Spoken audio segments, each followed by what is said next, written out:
urumva rero sheri umugabo wanje ndamutinya vyatari ibaze nkuba tuguye ko vrema ntugire ubwoba ntazamasa ufite akazi kenshi bishitse nawe akamuhanga konje utabizi umva byo genda oya yambwiye ko afite akazi kenshi ko atahatevye niyo mpamvu ncinda guhamagara mama wala uzonyica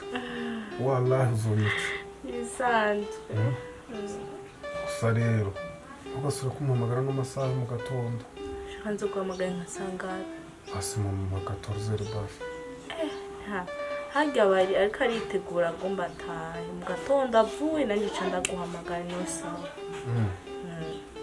ntaco musasha rero mani mfite ubwoba umunsi yatuguye ko mama oya ntubwire ubwoba kabisa azi ko ndagukunda sha wapi vrema rero mani ubona mfite ubwoba oya ntutinye ko ndagukunda sha vrema ya ega amasaha umugabo ntiwumenya amasaha azi oya ingosheri none ubwiye ega vyoshuka kaza oya reka gucinya oya bishitse nawe akamuriza wofu kazi mu byo genda gute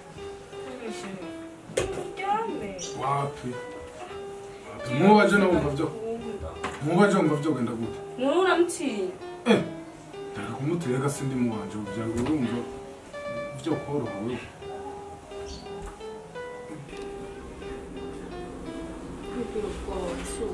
aya mubaje none umva byo genda gute oya ntutinye nanakiwe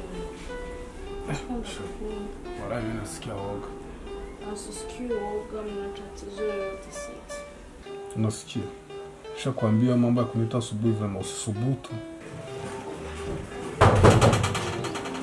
Jobe nusu jobe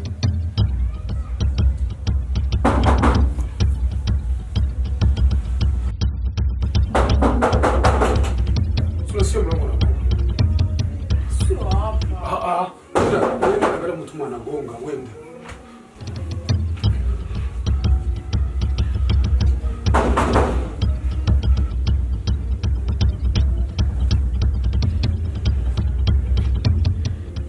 Baby. Baby.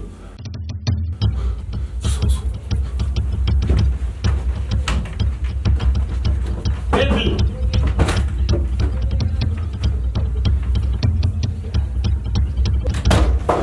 Baby. Sasa unataka kunibanisha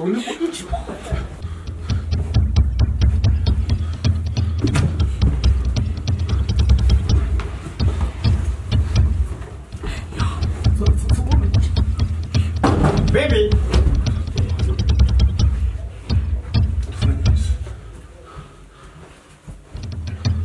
Hello?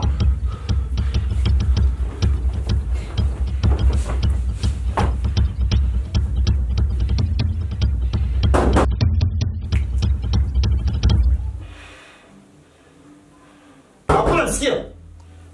nakuja baby Baby. baby nakuja niko navaa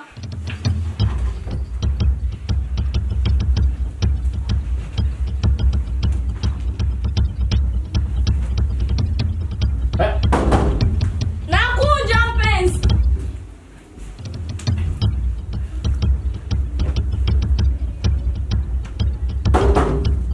baby nakuja dakika moja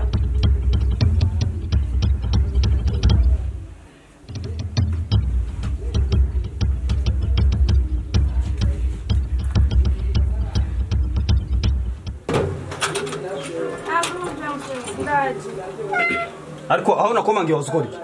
shela inga Ujya mugashita saa 5 z'amanywa. Ako wabaye gute? nari gutasha amasaha gutasha amasaha shela Ntabwo twakoze. Kazi twagize inama. nari gutasha amasaha shela Twakoze inama duhita dutaha.